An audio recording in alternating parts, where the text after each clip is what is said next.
Hello everyone, it's good to be back with y'all today. Today I am doing tomato soup. I had a bunch of Roma juice that I needed to get used, and so I've done my pasta sauce and I've done pizza sauce, and today I'm doing tomato soup.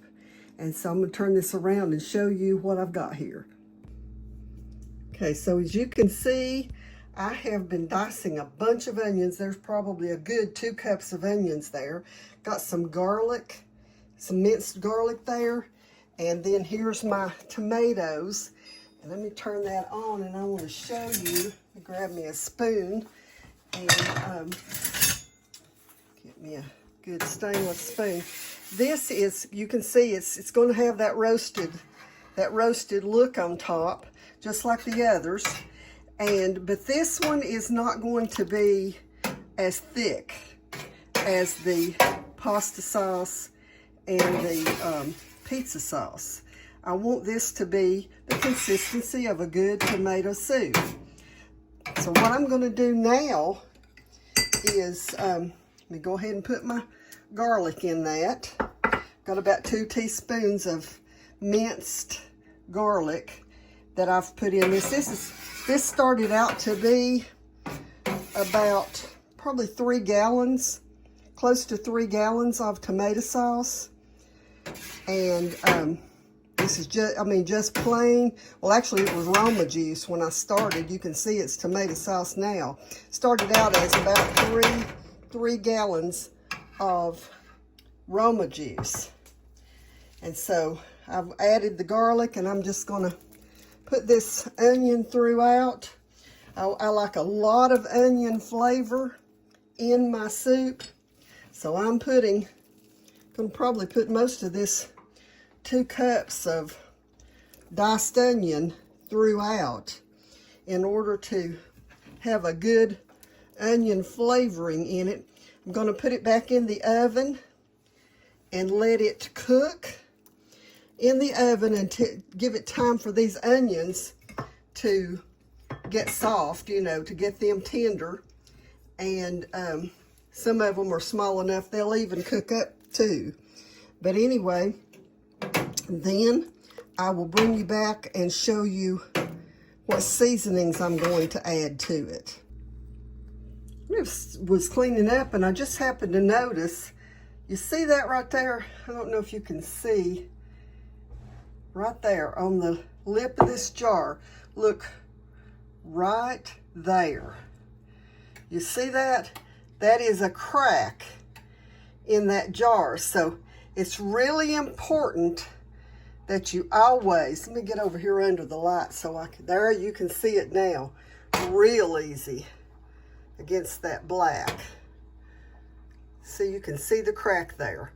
But you always inspect your jars.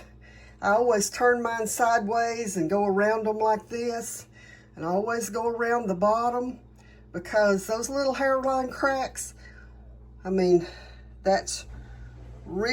be real easy to slip through. Okay, so I'm back. I've got this out of the oven. It's been in there long enough for the onions in it to get tender. And I'm going to add my other seasonings and things to it now. So the first thing that I'm going to add to it is a little bit of basil. And I want this is going to be more like a tomato basil soup. So I'm just like the other recipes that I do, I just sprinkle a little across the top of it and stir it through. And now I wanted to tell you this. A lot of the tomato soup recipes that I see call for heavy whipping cream or whole milk or something like that. And that's all well and good, but you can't mix that, or you shouldn't mix that into your recipes for canning. What I do is, if I want that in them, whenever I get ready to serve this, I will add that to it before I heat it up. And so I've got that all stirred through. Now the next thing that I'm going to add is some celery seed. Now I'm not going to put a whole lot of celery seed.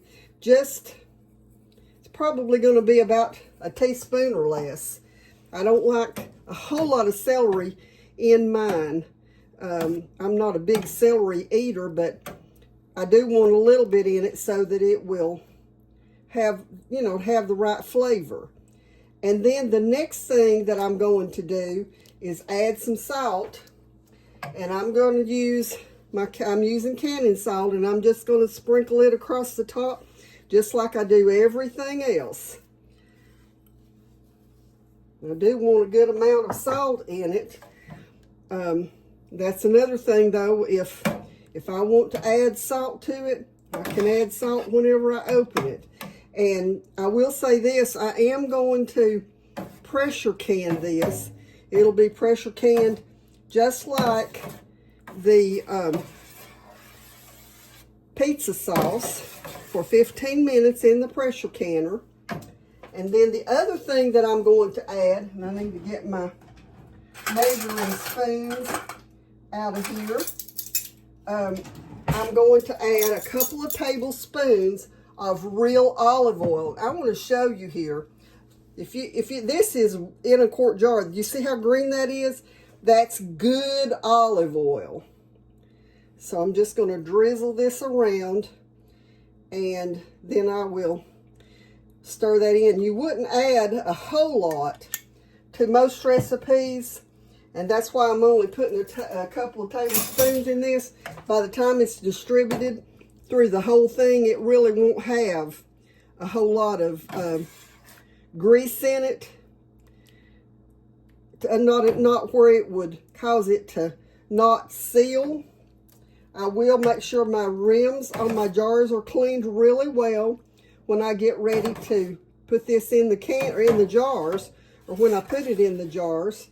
And the last thing that I'm going to do, and you're going to see what I'm talking about here. Lots of people think that when you do tomatoes this way, it can get a little bit bitter.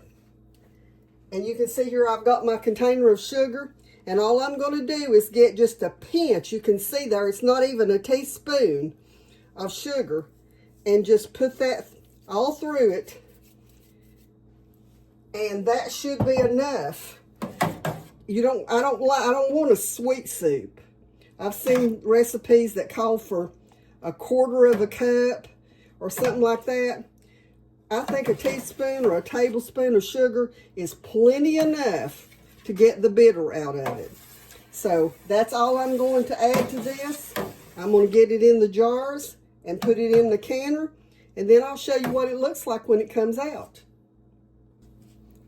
Okay, so I tasted it, and I knew there was something missing, and this is what was missing. I forgot to add my black pepper. So I'm going to sprinkle some black pepper all over it. I want to make sure I've got a good amount of black pepper in it, not overpowering, but enough to flavor it. Once again, my soup has turned out delicious. I'm anxious to try it. That one had a label on it. You can see I've reused a mason jar that came with something else in it. But anyway, I've got more in the canner, and these are cooling on the countertop. And you can see superb lids. Those will start popping any time now. So until the next time, God bless y'all.